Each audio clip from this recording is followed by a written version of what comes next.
Okay, here we go. Controversial video about soccer. Yes, I said soccer. I'll get to that in a second. Okay, now, you have to understand something. Ben and I, we're enjoying the World Cup. Enormously. Okay. Yep, and I love the World Cup my whole life. I didn't grow up in America until I was 8. I was in Turkey. I watched my first World Cup there. By the way, welcome to our country. Thank you. I appreciate that, right? So if you're an international audience who's about to get enraged by this video, it's okay. I'm one of you. Just calm down, okay? And I enjoy the sport, etc. And we're not the ant cultures of the world, like the ugly Americans who are like, oh, our sports are superior to yours, and haha, you suck, and we're the best, and we'll drone you. Let me interrupt for a brief moment, because I have, seemingly, I think people think I'm on that side. I haven't enjoyed soccer. I enjoy international soccer here, the World Cup. I am on American soccer, and don't try to make us like the Kansas City Wizards playing the Columbus Crew. Yeah. Anybody who wants to have an appreciation of Arsenal playing in the Champions League against Real Madrid, bravo. Yeah, no, I'd like to see that game. We don't see it enough here. And I would not even argue that our sports are superior to theirs. I would just argue that they're ours. Right. So that leads to my first point. Okay, for everybody getting mad, what we call soccer. That's what it's called here. We have a different sport called football. If we called two different sports football, it would get really, really confusing. So I don't go into your country and make you call your sports different things. Like, oh, sorry, you can't call that football anymore. You're going to have to call it ping pong. Why? Why do I have to listen to what you tell me? I mean, like, it's such a weird thing. I think it's that there's this thing about Americans that people feel graded upon, like put upon by Americans for so long that whatever we do is annoying to them. It's called soccer. By the way, the British came up with that term. The Americans didn't come up with it. We just have a different sport called, it's crazy to insist that we call it something you want us to call it. And by the way, if you visited Europe, for not a second would you think to call it soccer there. Like, you get it. You wouldn't be like, no, football's our sport. Like, no, you're like, oh, I realize I'm here. They have a different thing called football. Here it's football. At home it's soccer. Yeah, and from now on, cricket will be called handball, okay? And we will enforce that. Okay, so stop driving me crazy on that. Second of all, the whole thing of like, oh, you don't understand the sport. Every time there's a criticism, here's the thing, guys. Every sport has an advantage and a disadvantage. So when you guys say, oh yeah, you're stupid American football, there's so many ads in there, the amount of action in the game is actually really limited. You're right. Totally. You're right. It doesn't mean like football sucks, our version of football, American football sucks. It just means that's a disadvantage that it has. And we're annoyed by the ads. We don't. Getting more annoyed. Yeah, and I record now, if it's like a game by itself, Sunday Night Football, Monday Night Football, I record it, I go on a media block, and then I watch it later, and I fast forward through all the ads. So when I admit that, it doesn't mean defeat. I've conceded that American football sucks, and it's definitely worse than soccer and cricket, right? It's just, you could be open-minded and say, okay, look, advantages and disadvantages. So over the weekend, what's the source of our frustration? We're really into this World Cup, we're having a lot of fun, and then you run into a defensive wall. So now and then penalty kicks. So here are the two things there. You guys are stupid, you don't appreciate defense. Okay. Look, some of the best defensive, some of my favorite teams, in fact, my favorite team in American football is the Pittsburgh Steelers. They're known for defense. I love defense. Bounds of frickin' reason. This weekend, we had two games, incredibly important games in the World Cup. We had a goal in minute 8 in the Argentina game. Then we went 202 minutes without a goal in those two games, okay? It's outside the bounds of reason. Okay, to make people sit through all of that without a score. So we did research here at TYTSports. And it wasn't like the U.S.-Belgium game where Belgium had 300 opportunities to score and just missed. Like it lacked that kind of drama.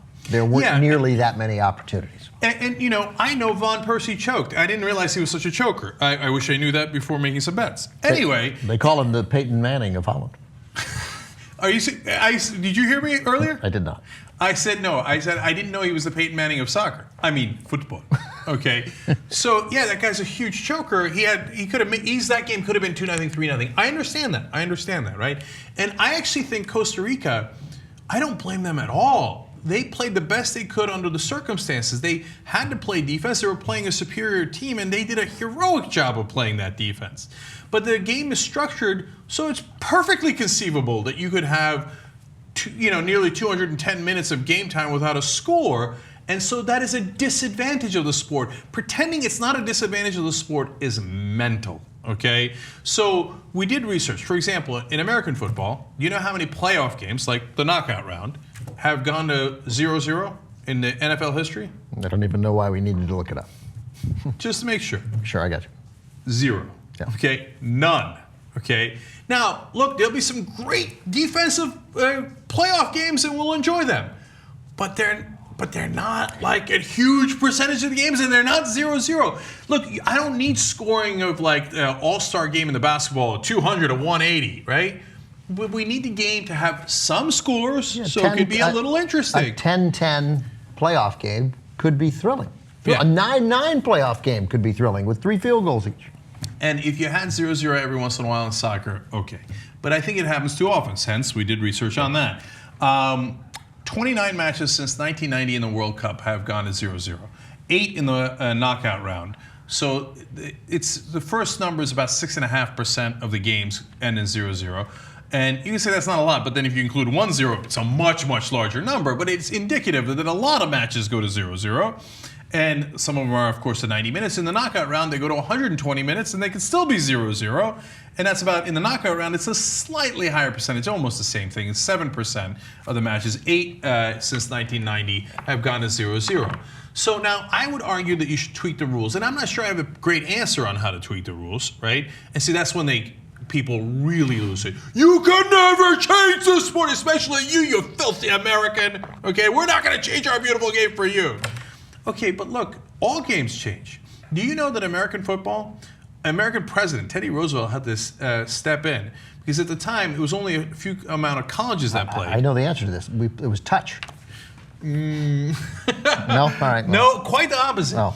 I believe 18 people had died on the field that year. And I think only about 10 colleges played, okay? And there was no forward pass. And Roosevelt said, I'm going to ban this effing sport unless you clean it up, and you can't have all these Ivy League kids dying in the middle of the sport, okay? And you know what they did? You're right, we'll change it. And they invented the forward pass. Made the game a million times better. Did you know, and we looked this up too, Wilt Chamberlain used to dunk from the free throw line, in essence, right? He'd throw the ball up to himself, run up, catch it, and dunk it. Apparently he missed that a lot too. He's a terrible free throw shooter, like many big men, but that was his effort, and that caused them the rule that says you can't cross the plane of the free throw line. You got to shoot a free throw. He changed the game, right? Because sometimes you got to change the game. They were like, "Oh, shoot, dunking from the free throw line. We hadn't thought of that. That seems stupid." Lou Alcindor, the best example of this, perhaps. He in the college game, the NCAA banned dunking because he was 7'4" and it was too easy for him to dunk, and they eventually reinstituted dunking after a few years off. But in the meantime, he developed the sky hook because he couldn't dunk and it made him millions. Ben told me about this right before we started. I actually think the best example is George Mikan. He was so dominant in basketball early on that he would block all the shots after they were already going down. They invented goaltending because basketball had become too defensive because he would block all the shots going in. By the way, talk about a fundamental change to basketball, which is, I think, a direct correlation to soccer, which the college basketball did much later, the shot clock. Like, great, it was interesting. North Carolina, it was a tactic that you could use, go to the four corners, and then some teams in the NCAA tournament, specifically when they were getting a big amount of attention, would slow the game up to such an enormous extent because they thought it was their only way to win. But that wasn't interesting. So they instituted a shot clock, and it changed the game, and it made it infinitely better, and everyone agrees with that. That's right. And you could have stuck to your guns and be like, this is our basketball, we're never going to change it. And people would be dunking from the free throw line, they'd block every shot, and they'd run out the clock with no shot clock.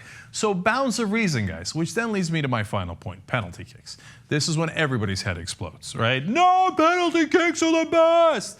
No, you don't even believe that. So somebody tells me on Twitter when I complain about penalty kicks, I said, you shouldn't celebrate as much after a penalty kick as a real goal that happened in live action. Right. Like, good job. I know it was a lot of pressure. It's like high-fiving yourself after jerking off as opposed to sleeping with a model.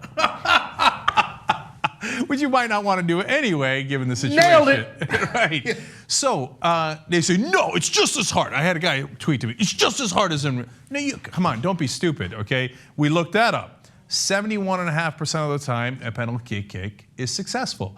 You think 71.5% of the shots in a live action in football is successful? Okay, see, I called it football. Penalty kicks inside the game, inside the context of the game. No. With soccer fans, you can never change anything. And if you do, you're a filthy American. How dare you suggest it, right? So at the end of the game, this incredibly important game that goes to penalty kicks that's going to decide who's going to be the champion. I mean, literally in 1994, Brazil and Italy decided the championship on penalty kicks.